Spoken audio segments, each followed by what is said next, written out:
I love bodies. I've been teaching people how to do stuff with their bodies since we got a jungle gym when I was a kid. I whipped my brothers into routines, and then the neighborhood kids, eventually I made them pay me $0.25 to teach them how to do jungle gym tricks. I love moving my body, and I've learned to do it a million different ways, from Sufi dancing and rolling down hills, and then going to graduate school, I learned much more about why my body was so happy doing those things. I have the ability to see the structural components of what's going on in my body and to see it when it's going on in someone else's body. And so it makes teaching really fun. We're interacting with an environment that's complex, and we're interacting with an environment in here that's complex. And being able to competently adjust the two to the outward to what happens in your body and the inward, really reduces the risk that you're going to crash and burn. In terms of body competence, it's kind of a given that you can't be mobile in life to the extent that you might want to be if you don't take care to be able to move your body in a way that does not hurt it. I think that one of the most effective techniques that I've ever encountered, both for myself and mostly for my patients who are starting to be able to rehabilitate, is snacking on exercises. Most of the time during the day, I will find some place that is a straight line that I can get into, that my body is able to align. Like, you need to be here when I'm going into the bathroom in the morning and, brushing my teeth and washing my face and stuff like that, because this is where I do this almost every morning. Can you see that there's a space back here? Hi, that's my cervical spine. And there's a space here, right here. There should be about a hand's worth. You have a curvy part on your knuckles. A hand's worth of space. So if it's a big, you could drive a truck through it, that's too much. And if you can press that part of your back into your hand just a little bit, you're generally going to feel something going on in here in the muscles, but you need to think about pulling up your pelvic floor from the bottom. So just getting sort of oriented that way. So I don't know if you noticed, but I'm not very tall. But here are these beautiful dishes that my daughter gave me. There. So I can just about pull them out with the side of me that is not as flexible, but I can pull them out more safely on this side. So I do both. Reaching is an exercise. So when I'm rehabbing somebody, I tell them to put them away once and do it again. But this is a reasonable reach right here. And I'm like stretching the whole left side of my body when I'm not doing those, but stretching up and making sure that these muscles are elongated to the extent that they can be safely. It's really pushing yourself to do things repetitively. It's a lot easier to do the repetitive part when you're putting them back away from the dishwasher, because you can get into, can I? Oh God, what's in here? Oh, clean dishes. Now, I could do this, and the problem with that is what, Shane? You're rounding your lower back. I am rounding my whole back. I don't need to do that. You want to have a nice strong back. What you're going to do is get a little further away. Bend your knees over your toes. Stick your derriere way back. And my back is still straight. And it takes a little practice to be able to figure out where's your limit here. If I need to get lower, I can spread my legs a little bit lower. So you're not going to go down this far, because I've been doing pliés since I was 3, and I hardly have ever stopped. But you might be able to bear it in mind that gets you lower. Bear it in mind that bending from the hip and having a straight back gets you even lower. And it stretches and strengthens all this stuff. And then you pull out 1, 2. I am lifting with my non-dominant side, because my non-dominant side gets unused 80%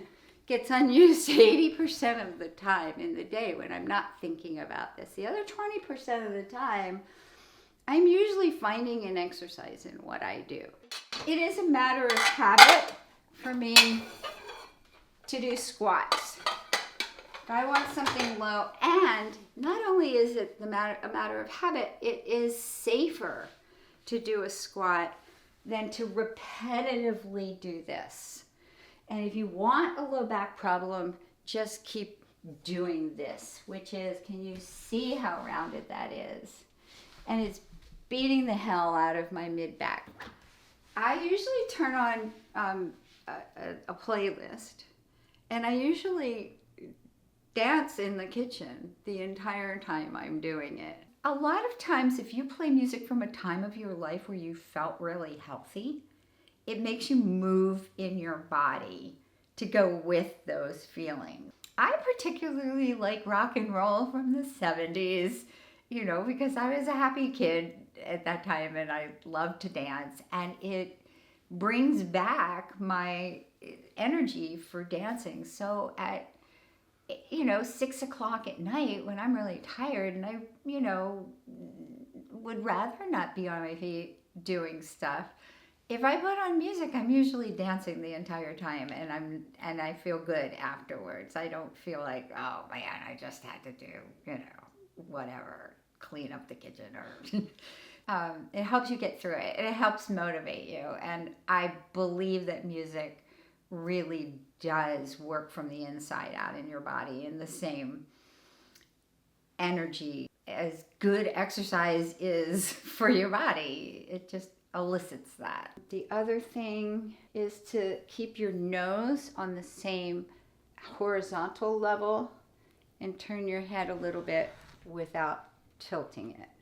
And then the third thing would be to tilt without really moving your nose very much. And that gets your neck a little bit flexible. So if you can walk away from there, there's your optimal, here's my optimal vertical alignment. So orienting yourself this way, as many times in a day as it takes for it to become a habit on its own. In my class, I teach a little bit about the systems that are more unconscious, the proprioceptive and kinesthetic systems in your body, in your sensory systems and your reflexes and your ability to unconsciously formulate answers to what life throws at you in your environment.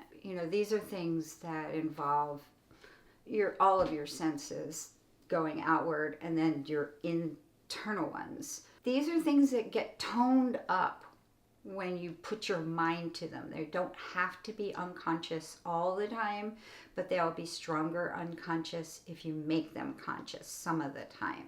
If I'm waiting for the last minute of my laundry, this is my laundry room in here.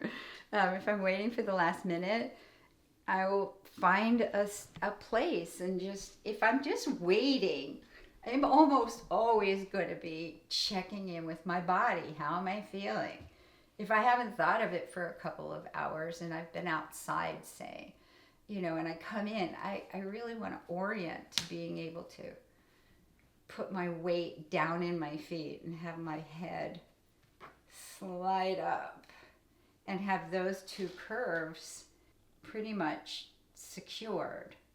If I'm waiting for any longer, a lot of times I will pick something up and just do lifts in different directions and see if I can keep my pelvic floor pulled up all the way through my head while I do it. Or just moving your arms and keeping everything pulled together and singing a song at the same time, because you have to breathe.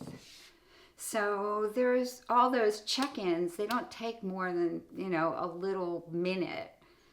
And you will find that you're more aware of how you're using this machine in between those times. And then, of course, come to class.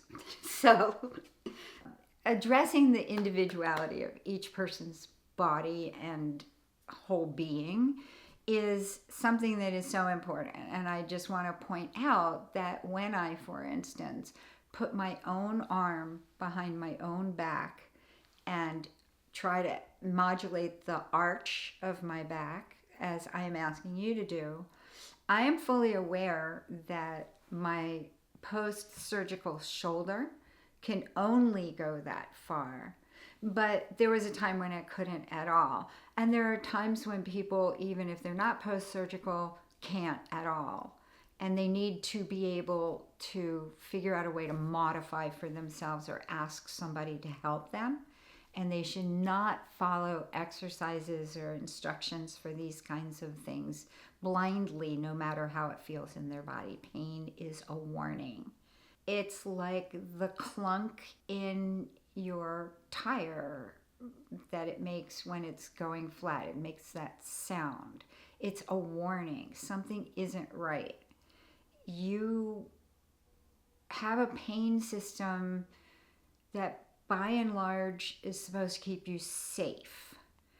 And there are very few and specific ways that you can learn to recognize your pain and use it to give you information about how to correct or how to move forward. But for the most part, if someone is teaching an exercise to you and it feels painful from start or sometime during you're doing it, you need to modify that exercise so that it is not painful and it gradually move into a stronger space where it doesn't cause you pain to do it non-modified. A lot of people like me in a class will say, oh, okay, we're going to align ourselves now, and I'll put you against a wall and I'll tell you how to find the landmarks that will help you against the wall to know whether or not you're aligned. So when you're doing that, you need to take into account the fact that you have your body the way your body is. And it may not easily put itself against a wall, which is maybe why you need to work on that a little bit, because you're supposed to really line yourself up in a vertical way so that you can manage gravity more easily with the different parts of your body balancing each other out. As you work towards that, it needs to be gradual. You may be able to make it part of the way into that alignment, and then you're kind of stuck. And that's just fine, because having made it from where you generally are aligned and the improved part, those muscles will start to adapt. Those bones will start to adjust with each other. They'll become your normal. And then you can work from there to go even further. But if you're not strong along the way, what's going to end up happening almost 100% of the time is you're going to compensate with a different part of your body going out of alignment, because all the different parts work together. So it's not really worth it to push it. That's how it is when you're trying to achieve a new skill with your body. That's what you also need to do, working incrementally when you are doing repetitive exercise. If you start out with 10 and that's really, really hard, you might need to take it back to 8. Just because somebody said it was 10. Once you work up to 10, then somebody says you have to do 2 sets of 10. No, you don't have to.